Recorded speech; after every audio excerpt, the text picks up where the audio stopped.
काय काय काय काय भूमिपूजन झालं होतं, उद्घाटन नव्हतं झालं. बरोबर आहे, आमच्या दृष्टीने थोडासा उशीर झाला. खरं तर मागच हे काम व्हायला पाहिजे होतं. आता राज्य सरकारने पण त्याच्यामध्ये लक्ष घातलंय आणि 60% राज्य सरकार आणि 40% पिंपरी चिंचवड महानगरपालिका असं मिळून हा सगळं पूर्ण प्रोजेक्ट आता राहिलेला पूर्ण करण्याचं आम्ही ठरवलेलं आहे. राज्य सरकारने त्यांच्या हिश्श्याचे 60% मधली काही रक्कम, काही करोड रुपये ही ऑलरेडी त्या ठिकाणी पाठवलेली आहे. फक्त ही जुनी वास्तू आहे आणि ते जुन्याच पद्धतीनं दिसावं, म्हणजे हेरिटेज टच त्या गोष्टीला राहावा, त्या वास्तूला राहावा, अशा प्रकारचा सर्वांचा प्रयत्न आहे. आणि तशा पद्धतीनं आता मी एवढंच सांगतो की ह्या महायुतीचं सरकार आलेलं आहे, भरभक्कम आम्हाला सपोर्ट आहे, बहुमत आहे. त्याच्यामुळं आमच्या टर्म संपायच्या आत हे सगळं काम शेखर सिंग आपल्याला करायचंय. हे काम आपल्याला आमची टर्म संपायच्या आत करायचंय. त्याच्यामुळे मी मगाशीच त्यांना सांगितलं, आमच्याकडनं निधीची कुठली कमतरता भासणार नाही. आम्ही जसा निधी देऊ 60% काही हिस्सा आला तर त्याच वेळेस 40%तला तेवढा हिस्सा त्या पद्धतीनं कॉर्पोरेशनचाही आला पाहिजे. दादा, हिंदीवरनं खूपच आता टीका टिप्पणी सुरू झालेली आहे. काय सध्या कुणाला उद्योग नाहीये. मराठी आपली मातृभाषा आहेच, त्याबद्दल कुणाचं दुमत नाही. प्रत्येक राज्याला आपली आपली जी काही मातृभाषा असते त्याबद्दल आपुलकी आहे, प्रेम आहे, जिव्हाळा आहे, ती टिकली पाहिजे. आणि मराठीला अभिजात भाषेचा दर्जा देशाचे पंतप्रधान नरेंद्र मोदी साहेबांनी दिला. खूप वर्ष हे प्रकरण दिल्लीमध्ये पडून होतं, परंतु कुणी करण्याचं धाडस दाखवलं नाही.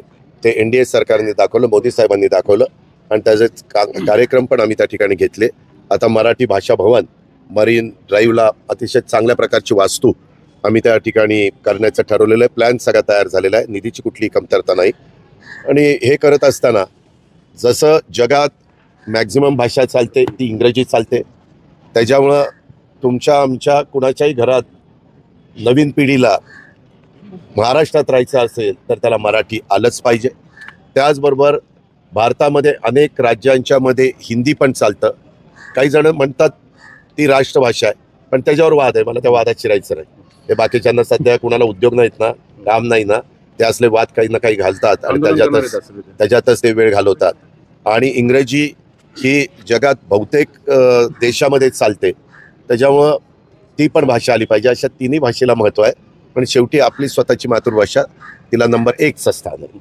असं एक आरोप होतो की संघाला हिंदी राष्ट्र बनवायचं, हिंदू राष्ट्र नाही. तर त्यामुळे मग मी सांगितलं ना, आज समोरच्या वेगवेगळ्या राजकीय पक्षांना कुठला मुद्दा राहिलेला नाही. आज खरं तर उन्हाची तीव्रता आहे, उष्माघात त्या ठिकाणी काही लोक जात आहेत, टेम्परेचर खूप वाढलेलं आहे, पाण्याचे साठे बाष्पीभवन मोठ्या प्रमाणावर होत आहे. यंदा हवामान खात्याने नाही, वेगवेगळे जागतिक पातळीवर जे अंदाज व्यक्त केले जातात, जे काही साधारण काय वेदर राहील किंवा पावसाची परिस्थिती काय राहील, त्याच्यामध्ये 103 ते 105% पाऊस राहील. त्याच्यामुळे एक समाधान शेतकरी वर्गामध्ये आहे, परंतु तो पडला पाहिजे, कारण अंदाज तो खरा ठरावा, एवढीच आमची पांडुरंगाचरणी प्रार्थना आहे. दादा, नाशिकचे जे दंगल प्रकरणी मवियाच्या काही नेत्यांवर गुन्हे दाखल झाले कट रचना, आणि त्यामध्ये जे कोणी दोषी असतील, आम्ही त्याच्यामध्ये कुठली पार्टी म्हणून त्यांच्यावर केस दाखल करत नाही. ती जर व्यक्ती त्याच्यामध्ये त्याचा समावेश असेल, ती दोषी असेल, तर पोलीस यंत्रणा ती कुठल्या गटाची आहे, तटाची आहे, युतीची आहे का आघाडीची आहे का आणखीन कुठल्या राजकीय पक्षाची आहे, त्याच्याशी आम्हाला काही घेणं देणं नाही. आम्हाला महाराष्ट्राची कायदा सुव्यवस्थेची परिस्थिती चांगली ठेवण्याच्या करता त्याला गालबोट लावण्याचा जर कोणी प्रयत्न केला, त्याला तिथं कुठंतरी धक्का पोहोचवण्याचा प्रयत्न केला, तर त्याची खैर ठेवली जाणार नाही, ऍक्शन घेतली जाईल. नाही, कुणी काय म्हणावं, उद्याच्याला इथं कोणतरी म्हणेल तुला मंत्री करा. शेवटी कसं आहे, आज कशा करता ती जी काही मधल्या काळात घटना घडली त्याची इन्क्वायरी चालू आहे, CID इन्क्वायरी चालू आहे. त्याच्यानंतर त्याच्या संदर्भातली पोलिसांची इन्क्वायरी चालू, SIT नेमलेली आहे आणि न्यायाधीशांच्या मार्फत इन्क्वायरी चालू आहे. त्याच्यावर ह्या सगळ्या ह्याचा अहवाल आल्यानंतर त्याबद्दलचा निर्णय राज्याचे मुख्यमंत्री आणि दोन्ही उपमुख्यमंत्री घेतील. पोस्ट करण्यात आली त्यांच्याकडून, डॉक्टर गैसासांचे रिलेटिव्ह येते, पत्नी येते, त्यांनी एक रिझर्वेशनच्या डॉक्टरांकडून इथून पुढे एक उपचार घेत जा अशी एक पोस्ट मोठ्या प्रमाणात व्हायरल.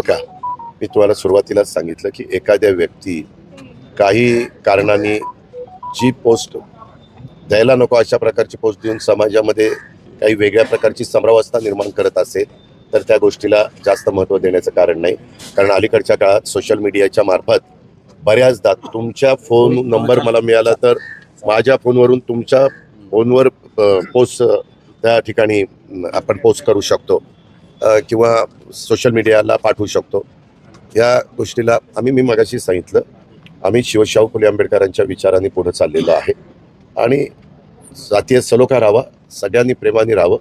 या शेवटी कसं आहे, आज कशा करता ती जी काही मधल्या काळात घटना घडली त्याची इन्क्वायरी चालू आहे, CID इन्क्वायरी चालू आहे. त्याच्यानंतर त्याच्या संदर्भातले पोलिसांची इन्क्वायरी चालू, SIT नेमलेली आहे आणि न्यायाधीशांच्या मार्फत इन्क्वायरी चालू आहे. त्याच्यावर या सगळ्या ह्याचा अहवाल आल्यानंतर त्याबद्दलचा निर्णय राज्याचे मुख्यमंत्री आणि दोन्ही उपमुख्यमंत्री घेतील.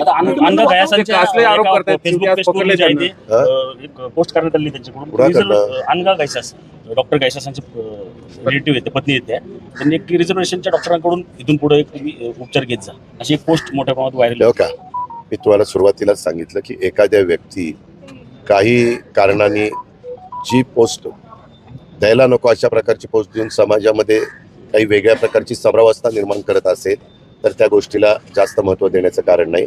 कारण अलीकडच्या काळात सोशल मीडियाच्या मार्फत बऱ्याचदा तुमच्या फोन नंबर मला मिळाला तर माझ्या फोनवरून तुमच्या फोनवर पोस्ट त्या ठिकाणी आपण पोस्ट करू शकतो किंवा सोशल मीडियाला पाठवू शकतो.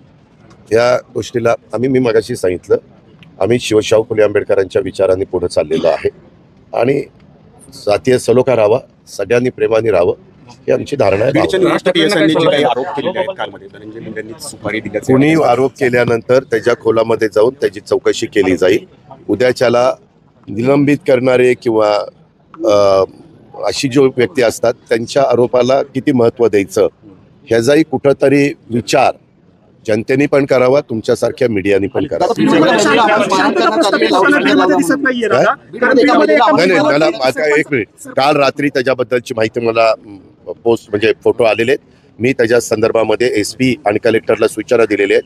हे नक्की कुठं झालंय, त्याला कोण जबाबदार आहे आणि जर ते तिथंच घडलेलं असेल आणि कोणी जबाबदार त्याच्यामध्ये असेल तर कायदा श्रेष्ठ आहे, कुणालाही पाठीशी घालण्याचं कारण नाही. त्यांच्यावर सक्त कारवाई करा अशा सूचना दिलेल्या आहेत.